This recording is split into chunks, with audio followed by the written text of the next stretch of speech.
যারা 1.5 বছর ধরে আপনাদের ঘরে অত্যাচার করলো, নির্যাতন করলো, আপনার জমি দখল করলো, আপনার ঘর দখল করলো, আপনার দোকানপাট দখল করলো, আপনার ঘর থেকে লুটপাট করলো, আপনাকে মিথ্যা মামলার ভয়ে আপনাকে সব সময় যারা তটস্থ করে রাখলো, কাউকে কাউকে মিথ্যা মামলা সাজিয়ে জেলখানাও পর্যন্ত দিয়েছে, তাদেরকেই যদি আবার সুযোগ করে দেন, তাদের কথায় যদি প্ররোচিত হয়ে ভুল সিদ্ধান্ত গ্রহণ করেন, তাহলে 5 বছর আমাদের কি অবস্থা হবে ভাই? সুতরাং আমি আপনাদেরকে অনুরোধ করব, এবার সঠিক সিদ্ধান্ত গ্রহণ করবেন। যদি সঠিক সিদ্ধান্ত গ্রহণ করতে পারেন, তাহলে আগামী 5 বছর হবে শান্তি এবং নিরাপত্তার ঠাকুরগাঁ। আর যদি এবার ভুল সিদ্ধান্ত নেন, তাহলে এই 1.5 বছর যেভাবে আপনারা ভয়ের মধ্যে কাটিয়েছেন, তার চাইতে ভয়ঙ্কর এক সিচুয়েশন তারা আমাদের জন্য তৈরি করে রাখবে। সুতরাং আমি বলতে চাই, জামাত ইসলামী ক্ষমতায় আসলে পূজা থাকবে, মণ্ডপ থাকবে, তাদের ধর্মীয় সকল আয়োজন থাকবে, সিঁদুর থাকবে, তাদেরকে বোরকা পড়তে হবে না, তাদের সকল ধর্মীয় আচার অনুষ্ঠান পালনের ক্ষেত্রে আমরাই সর্বোচ্চ নিরাপত্তার ব্যবস্থা করব ইনশাআল্লাহ। আমাদের মসজিদ যেভাবে পাহারা দিতে হয় না, আগামী দিনে আপনাদের মন্দিরও যেন পাহারা দেওয়া না লাগে, তার নিরাপত্তার ব্যবস্থা আমরা করে দেব ইনশাআল্লাহ। আমরা চাই ধর্মীয় ভেদে আমাদের মধ্যে যেন কোনো পার্থক্য তৈরি না হয়, আমাদের মধ্যে যেন কোনো বিভেদ তৈরি না হয়।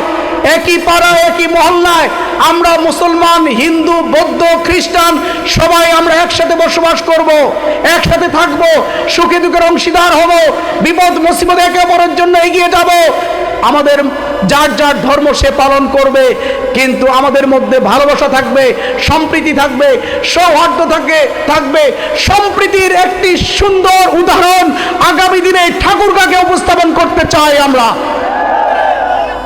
সম্মানিত ভাই এবং বোনেরা, আমার বোনেরা এখানে আসছেন, অত্যন্ত ব্যস্ততম সময়, তাদের বোনদের জন্য এই জায়গায় আসাতে কত কষ্টকর, তারা সকল কষ্টগুলোকে মারিয়ে এখানে আমার বক্তব্য শোনার জন্য, আমাকে দেখার জন্য আসছে।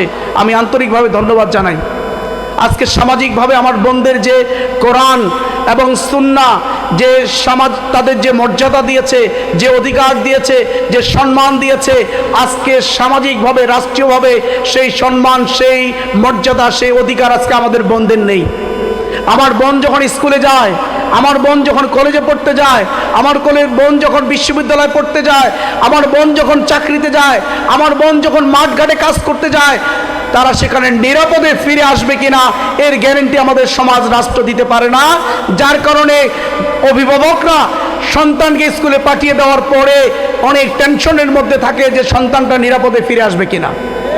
আমি কথা দিচ্ছি, আগামী দিনে জামাত ইসলামীর নেতৃত্বে 11 দলীয় জোট রাষ্ট্র ক্ষমতায় যাওয়ার পরে আমার বোনদের সামাজিক নিরাপত্তা প্রতিষ্ঠিত হবে। ওই রসুল, আমাদের প্রিয় রসুল যেভাবে একটি নিরাপদ সমাজ তৈরি করেছেন, নিরাপদ বিশ্ব তৈরি করেছিলেন, যে বিশ্ব সম্পর্কে বলা হয় সানা থেকে হযরত মাউত পর্যন্ত একজন সুন্দর রমণী একাকী পথ চলবে, গভীর অন্ধকারে পথ চলবে, সে আল্লাহ ব্যতীত দুনিয়ার কোনো ব্যক্তিকে ভয় পাবে না, দুনিয়ার ব্যক্তিদের দ্বারা তার কোনো ক্ষতি হবে না, নিরাপদে সে তার গন্তব্যস্থলে পৌঁছে যাবে। এই ধরনের সামাজিক নিরাপত্তার ব্যবস্থা আগামী দিনে আমরাই আপনাদের জন্য করে দেব ইনশাআল্লাহ। সম্মানিত ভাই এবং বন্ধুগণ, আমি পরিশেষে বলতে চাই, আমাদের এই ঠাকুরগাঁয়, এই গ্রামে গঞ্জে একটা সময় আমরা যখন বড় হয়েছিলাম তখন মাদকের কথা আমরা জানতাম না, মাদক কি আমরা চিনতাম না, কিন্তু আজকে মাদকের ছয়লাভ হয়ে গেছে। এই মাদকের সাথে যুক্ত হয়েছে হলো ক্যাসিনো, মোবাইলে ক্যাসিনো খেলে। কি ভাই ঠিক বলেছি? যে সকল সন্তানরা এই মাদকের মধ্যে একবার ঢুকে গেছে, সে শুধু তার জীবনকেই ধ্বংস করেনি, পুরো ফ্যামিলিকে আজকে ধ্বংস করে দিচ্ছে। এই মাদকের সবলে পড়ে আজকে সন্তানরা এই মাদকের টাকা সংগ্রহ করতে গিয়ে কখনো মাকে খুন করছে, বাবাকে খুন করছে, স্বর্ণ গহনা লুটপাট করে নিয়ে বিক্রি করে দিয়ে আজকে মানে মাদকের মধ্যে মাদক খাচ্ছে, তারা ক্যাসিনো খেলছে তারা। ইনশাআল্লাহ আগামী দিনে আমরা সামাজিকভাবে সচেতনতা তৈরির পাশাপাশি কঠোর আইন প্রয়োগের মধ্য দিয়ে এই ক্যাসিনো এবং মাদকের বিরুদ্ধে এক শক্ত প্রতিরোধ আমরা গড়ে তুলব ইনশাআল্লাহ, যেন আমাদের সন্তানদের ভবিষ্যৎ আর কেউ নষ্ট করতে না পারে ইনশাআল্লাহ। সম্মানিত ভাই এবং বোনেরা, আজকে আপনাদেরকে বলতে চাই, আমি একজন যুবক, তাই না ভাই? আমার বয়স ৪৫ বছর। আচ্ছা বলুন তো, আল্লাহ রাব্বুল আলামিন যুবকদের পছন্দ করেন না করেন না? আল্লাহ রাব্বুল আলামিন যুবকদের পছন্দ করেন, তাই না? আমার রাসূল যুবকদের পছন্দ করে, যুবকদের পছন্দ করে।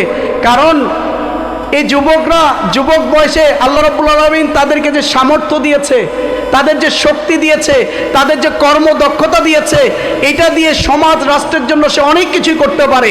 সে সমাজকে অনেক সেবা দিতে পারে, রাষ্ট্রের জন্য অনেক বেশি সেবা দিতে পারে। যখন একজন ব্যক্তির বয়স হয়ে যায় তখন কিন্তু তার বয়সের কারণেই সে আর সমাজকে, রাষ্ট্রকে সেবা দেওয়ার মতো তার মধ্যে আর ওই এনার্জি থাকে না। তখন সমাজ, রাষ্ট্র তার জন্য সেবা দিবে। এই জন্যই তো বয়স্ক ভাতা, তাই না ভাই? বয়স্ক ভাতা কেন এসেছে? যে এই বয়সে তারা আর ইনকাম করতে পারে না, তারা আর নতুন করে, তার শক্তি সামর্থ্য নেই, তার ওই সময়টাতে সে যেন ভালো চলতে পারে, ভালো সেবা দিয়ে তাকে ভালো রাখার জন্য। সুতরাং আমি আপনাদেরকে অনুরোধ করতে চাই, সম্মানিত ভাই এবং বন্ধুগণ, আমি যুবক, আমি তরুণ, আমি ইয়াং, এই ঠাকুরগাঁকে অতীতে যারা এমপি হয়েছিল, মন্ত্রী হয়েছিল, তারা যা দিতে পারেনি, আগামীতে আল্লাহ চাহে তো আপনাদেরকে সাথে নিয়েই এই ঠাকুরগাঁর যত সমস্যা, সকল সমস্যার সমাধান আপনাদেরকে সাথে নিয়ে আমরা করব ইনশাআল্লাহ। এই ঠাকুরগাঁকে বাংলাদেশের মানচিত্রে উন্নত, সমৃদ্ধ এবং নিরাপদ ঠাকুরগাঁয়ে পরিণত করব ইনশাআল্লাহ। পরিশেষে বলবো, আমি একজন নির্যাতিত ভাই, আমার মাবরুর ভাই বলেছেন, একসাথেই আমরা ঢাকায় সবসময় আমাদের দেখার সাক্ষাৎ হয়। উনি আমার প্র্যাকটিক্যাল আমার অবস্থাটা তিনি দেখেছিলেন। একটা সময় আপনারা আমার জন্য কাঁদেননি ভাই? চোখের পানি ফেলছিলেন না? রোজা রেখেছিলেন না? যখন শুনেছিলেন আপনাদের সন্তান দেলোয়ারকে তার নখগুলোকে ওই প্লাস দিয়ে দিয়ে তার নখগুলোকে টেনে বের করে ফেলেছে, যখন আপনারা শুনেছিলেন আমাদের সন্তান দেলোয়ারকে ঝুলিয়ে রেখে অনবরত তাকে পিটানো হচ্ছে, সে বেহুশ হয়ে গেছে, সে মারা গেছে, এই ধরনের নিউজও আপনাদের কাছে পৌঁছেছিল, আপনাদের কাছে নিউজ পৌঁছেছিল। আমাদের সন্তান দেলোয়ারকে তার শরীরের অঙ্গ প্রত্যঙ্গগুলোর প্রত্যেকটি জায়গায় কারেন্ট শক দিয়ে তাকে কষ্ট দেওয়া হচ্ছে, তার শরীরের অঙ্গ প্রত্যঙ্গগুলোকে নষ্ট করে দেওয়ার জন্য তারা কার্যক্রম চালাচ্ছে।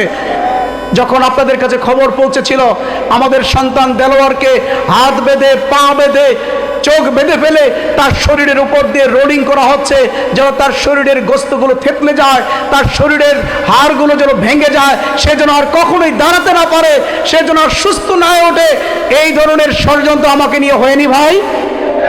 আপনারা যখন শুনেছিলেন যে আপনাদের সন্তান দেলোয়ারের মুখ গামছা দিয়ে বেঁধে ফেলে ট্যাপের নিচে ট্যাপ ছেড়ে দিয়ে তাকে কষ্ট দেওয়া হচ্ছে, তার নিঃশ্বাস বন্ধ করে দেওয়া হচ্ছে, এই খবরগুলো যখন আপনারা অনলাইনে দেখেছিলেন, যখন আপনারা মিডিয়ায় দেখেছিলেন, তখন আমার জন্য আপনারা অনেক কেঁদেছেন, আমার জন্য অনেক দোয়া করেছেন, আমার জন্য চোখের পানি ফেলেছেন, অনেকে আমার জন্য রোজা রেখেছেন। আজকে আপনাদের সামনে দাঁড়িয়ে দোয়া চাচ্ছি। সেই সময় আপনাদের দোয়ার কারণে আমি সুস্থ হয়েছিলাম, আমি মুক্তি পেয়েছিলাম।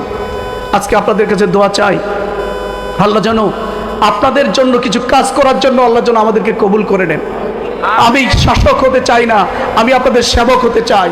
ঠাকুরগাঁ যা করতে পারেনি আমি সেই কাজগুলো করতে চাই। সম্মানিত ভাইরা আমার, বোনেরা আমার, এই জন্য একটিবারের জন্য সবাইকে দেখেছেন, এবার আমাদেরকে একটু সুযোগ করে দিবেন ইনশাআল্লাহ। কথা দিচ্ছি, শাসক হব না, আপনাদের সেবক হিসেবে ভূমিকা পালন করব। আল্লাহ হাফেজ। বাংলাদেশ জিন্দাবাদ, বাংলাদেশ জামাত ইসলামী জিন্দাবাদ, দাঁড়িপাল্লা জিন্দাবাদ। আল্লাহ, আসসালামু আলাইকুম রহমতুল্লাহ এবং আদাব।